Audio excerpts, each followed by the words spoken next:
Selamat siang, masih dengan Ricky Angku dengan Suara Rakyat. Baiklah, pada kesempatan siang hari ini kami akan membahas tentang pemuda sebagai pahlawan pemersatu bangsa, penjaga toleransi, pengawal Bhinneka Tunggal Ika.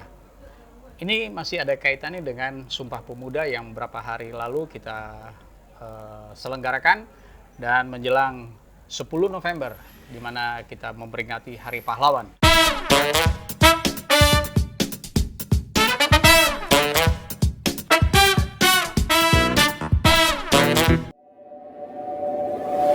Ya, bersama dengan kita pada siang hari ini Pak Tengku selaku praktisi hukum dan kemudian Pak Jenal selaku generasi muda.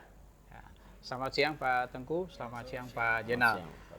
Baik, saudara, kita mulai diskusi kita pada siang hari ini tentang pemuda sebagai pahlawan pemersatu bangsa dan juga penjaga toleransi, pengawal Bhinneka Tunggal Ika. Nah, saya mulai dulu dengan Pak Tengku nih. Apa sih yang dimaksud dengan pahlawan pemersatu bangsa nih Pak? Kalau kita pagi ini ingin mendiskusikan sebagai pahlawan, saya pikir kita akan bisa melihat dari dua sisi. Yang pertama, kita harus juga lihat kepada sejarah. Kita pernah dengar Soekarno meminta atau berikan kepadaku pemuda. Pemuda, 10 orang pemuda kira-kira ya. Aku akan rubah dunia ini. Kira-kira seperti itu ya, kalau boleh dikutip ya. Berarti dari sejarah saja bahwa pemuda ini memang merupakan garis terdepan. Garda terdepan ya. Garda terdepan mereka untuk menjadi pahlawan, menjaga persatuan dan kesatuan, Ya. menjaga toleransi, dan juga akan terus membangun, Ya. akan lebih baik ke depan.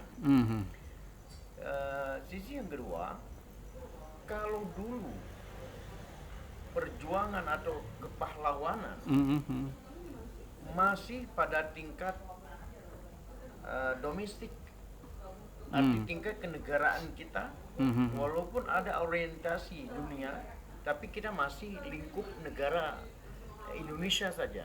Oh.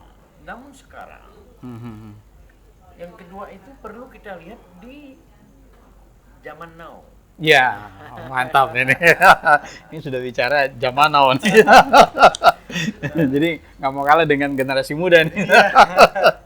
Ya. Zaman now, jadi pemuda itu memang mesti mempersiapkan diri, berada di garda terdepan untuk mereka siap Ya. menjadi pahlawan-pahlawan nasional di dalam negara kita, di dalam negara ini. Begitu juga mereka sudah harus masuk ke dunia global, yakni lingkup internasional. Ya. Nah, agar menjadi pemuda yang berkualitas, pemuda yang bisa diandalkan, Ya. maka bisa dilihat dari tiga. Yang pertama, mereka memang diawali dari motivasi.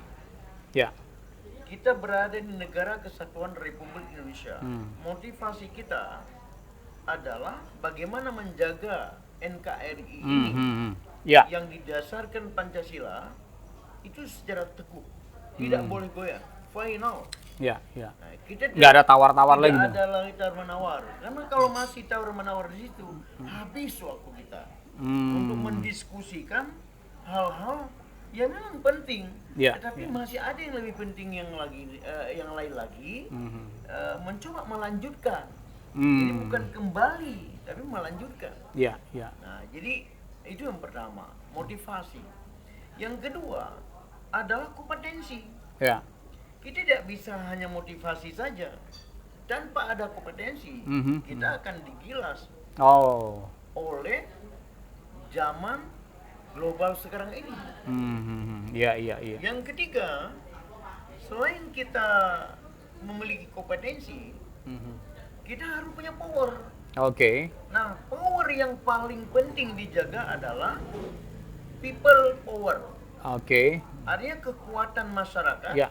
ini harus bisa disinergikan oleh semangat pemuda dalam rangka membangun Indonesia ke depan yang lebih baik.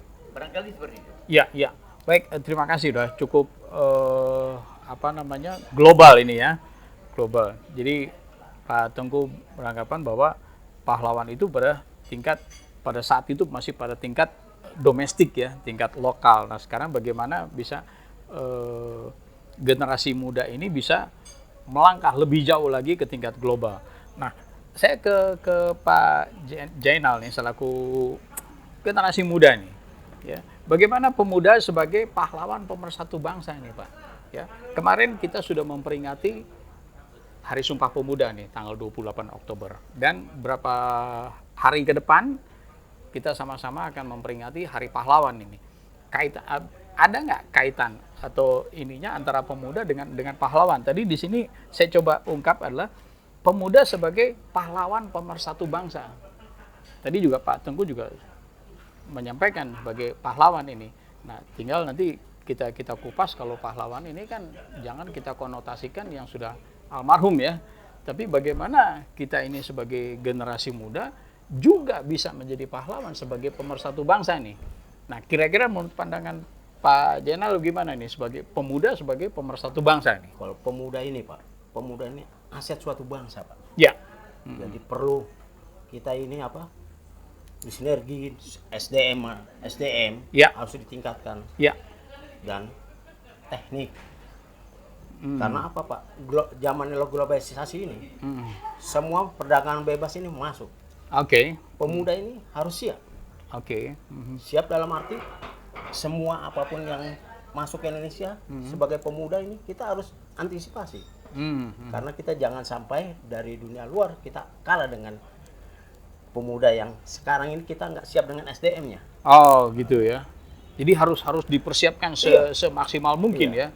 Tadi seperti Pak Tengku juga katakan bahwa kita pada saat itu tatanan pahlawan itu pada tatanan tingkat domestik. Nah, sekarang sudah dengan era globalisasi, era digital, Pak Jainal juga mengungkapkan kita harus siap dengan SDM nih. Ya, dengan SDM. Nah, kira-kira dalam bentuk seperti apa nih Pak untuk peningkatan SDM-nya nih Pak? Saya mengimbau juga nih kepada pemerintah sekarang nih kayaknya Ya. kurang nih Pak untuk untuk pemuda untuk beasiswa ke luar negeri gitu. Ada tapi kurang, poinnya kurang banyak lah. Ya. Tentang kayak kita magang lah ke tenaga kerja ke Korea ke Jepang kah. Ya. Itu untuk pertukaran teknik itu Pak. Jadi pemuda-pemuda kita ini siap pakai Pak. Setelah dia keluar dari pendidikan dari luar negeri, dia datang ke Indonesia, dia bisa mengabdi kepada bangsanya sendiri Pak. Ya. Jadi bisa membangun negara kita sendiri dan kita udah siap dapat SDM-nya Pak. Ya.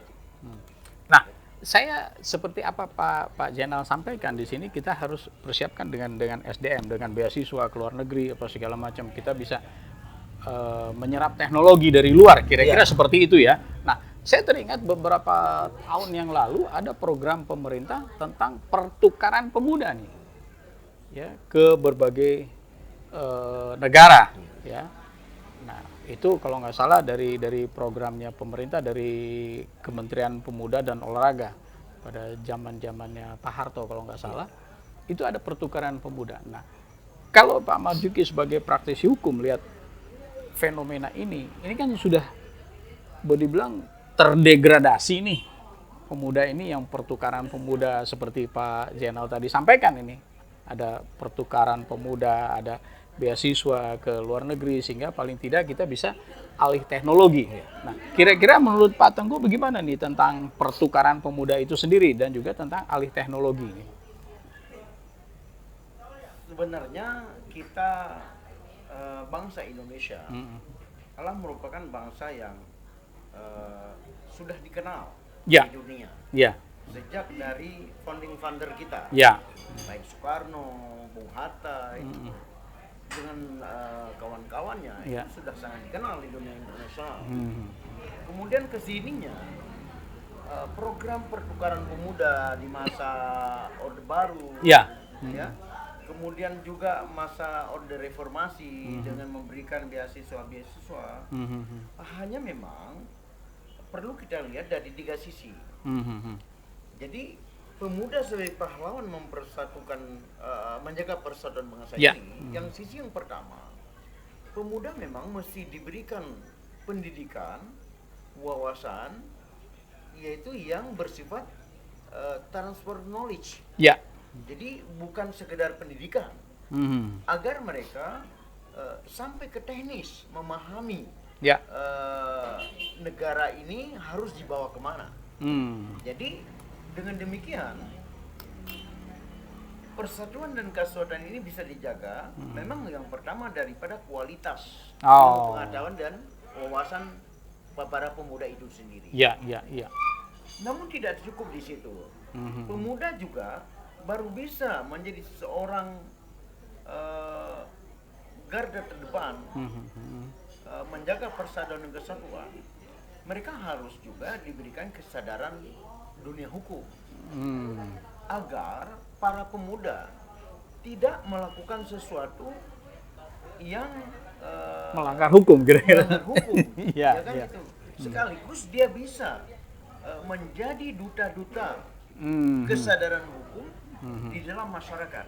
Karena ini penting. Kita bicara persatuan dan kesatuan.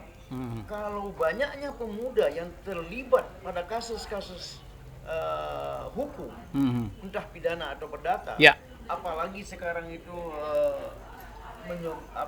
banyaknya kasus-kasus narkoba, kasus-kasus penjualan orang, begitu juga hal yang lain. Ini sangat rentan. Bagaimana bisa menjadi penjaga persatuan dan kesatuan kalau mereka sendiri tidak menjaga dirinya dan tidak menyadari akan hal itu ya? Nah, karena itu harus kita juga berikan darkum atau kesadaran hukum kepada masyarakat, khususnya kepada pemuda. Saya pikir ini program yang memang mesti digalakkan. Apakah melalui komunitas-komunitas pemuda itu sendiri maupun kepada masyarakat umum. Dan yang ketiga, ini penting. Bagaimanapun pemuda harus sadar pangan. Karena ketahanan pangan kita itu juga kalau tidak bisa dijaga akan rentan perpecahan. Di mana secara realitas sadar atau tidak sadar, kalau orang tidak terpenuhi kebutuhan pokoknya, tidak bisa diajak ke persatuan. Nanti mereka bersatu sesama yang tidak mencukupi, malah menyerang yang mencukupi. Nah, itu yang sekarang terjadi kan seperti itu gitu kan. Begitu. Iya.